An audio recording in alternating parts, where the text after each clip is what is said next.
So if you're experiencing this and you are actually planning to get pregnant, this is the right time that you should meet your husband.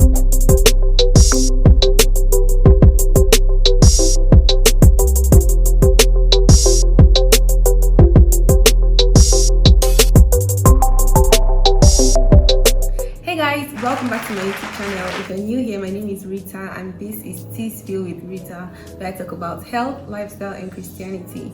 New videos drop Wednesdays and Sundays of every week, so if this is the kind of content you would like to keep up with, then click on that subscribe button and join the family. And if you are a returning subscriber, thank you for tuning in once again. Today I'm going to be talking about signs of ovulation and how to know when you are ovulating. But before we get into it, I just want to tell you guys what ovulation is exactly. So ovulation is the period when the mature egg is being released from your ovary, and then it gets to the fallopian tube waiting for the sperm so that it can fertilize. It can be 1 or 2 eggs if you have the tendency of having a twin gestation, that's having twins.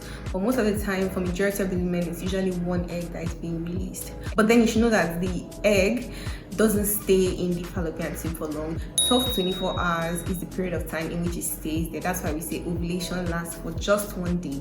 That is the period when, if you were to meet with your spouse, your husband, you are very likely to get pregnant. In case you're wondering, like, how can I detect my ovulation day? So ovulation is usually 14 days before your next menses. So if you have a cycle of 28 days, so it's going to be 14 days before the next menstruation. So now that we've defined what ovulation is, let's get into the signs of ovulation. The first sign is change in your basal body temperature. Whenever you are experiencing change in temperature, it will most likely indicate that you are ovulating. But the change in body temperature is not usually severe. It's just a very mild change, like 0.05. But then if you are sensitive to the way your body temperature is on a normal day, you would know, or you'll be able to detect these changes. But then there's another way that you can also detect it.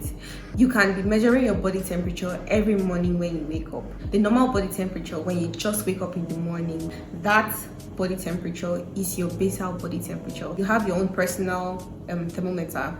Use that every morning and check your temperature.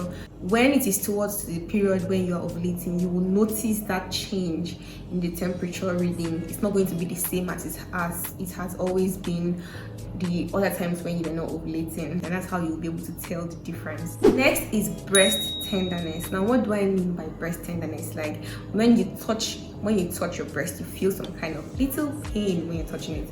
So that is breast tenderness, or it could feel sore. Sometimes it could feel full. So most ladies, during this period, they notice that their breast becomes a little bit fuller and more appealing. So that is the result of the changes that are going on in your body, and that will indicate that you are ovulating. Now this soreness or tenderness of the breast is not every day of the month.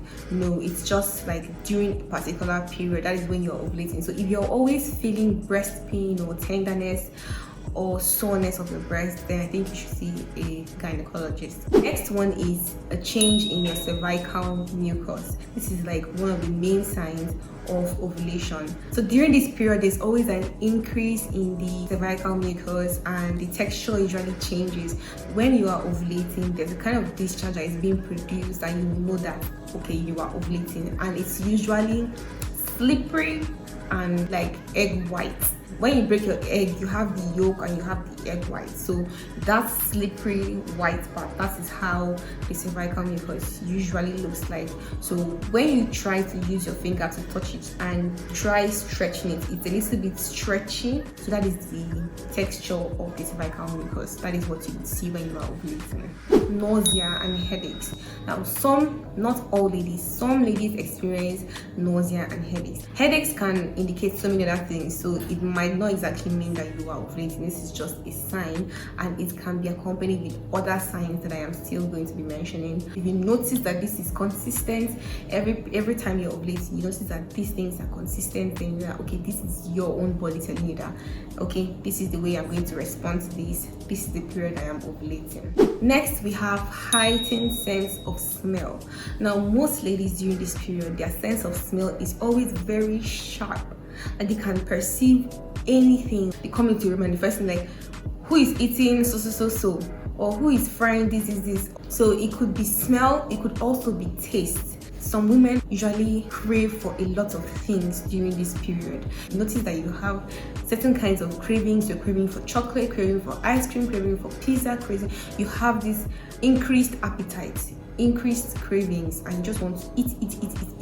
This could also be a sign of ovulation. So women are always very sensitive, more sensitive to scents or smells during this period. Then the next will be changes to your cervix. Now the cervix is the opening to your uterus, your womb. Normally the cervix is usually firm, low and closed, but when you are ovulating, the cervix becomes softer. If you insert your finger, you can be able to touch your cervix, and if you feel it like your tip of the nose, that's texture, then it means that the cervix is firm.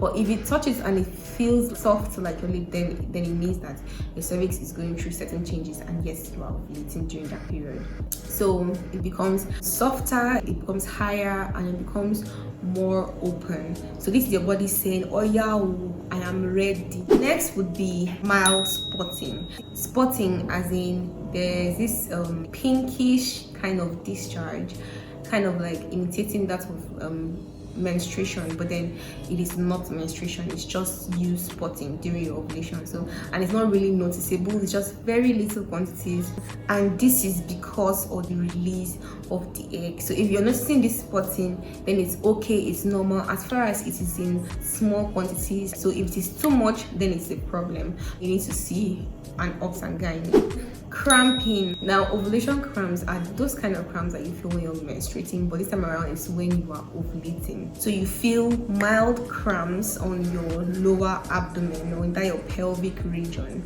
Those cramps that you're feeling, those are ovulation cramps. And then of course the next one is bloating. So bloating is another sign of ovulation. When you notice that your tummy starts getting a little bit fuller and as if it's getting bigger, you feel bloated, like that is due to fluid retention. So there's abdominal bloating. So if you notice this, then you could be ovulating as well. And sometimes this bloating like this, you might not have eaten for that day, or you might not have eaten before you start noticing the bloating.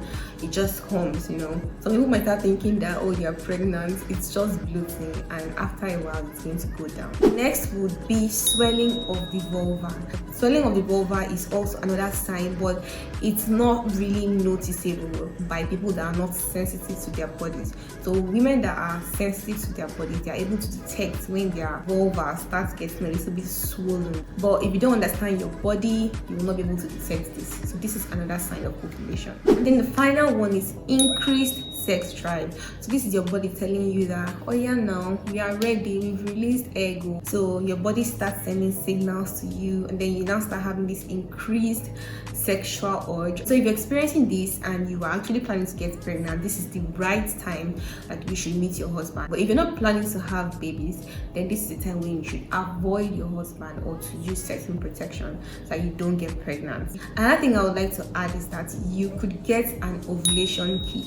Now an ovulation kit will help you to detect when you are actually ovulating. Now this is usually done after your period, towards your ovulation period, So when you test it and it gives you 2 pluses, then that is your ovulation day, and that is the day when you should meet with your husband so that you could get pregnant. If you are not experiencing any of these signs of ovulation, it could mean that you are actually not ovulating. That's called anovulation, and the chances of you getting pregnant could be very, very slim. You need to see a doctor. So I hope this video was helpful.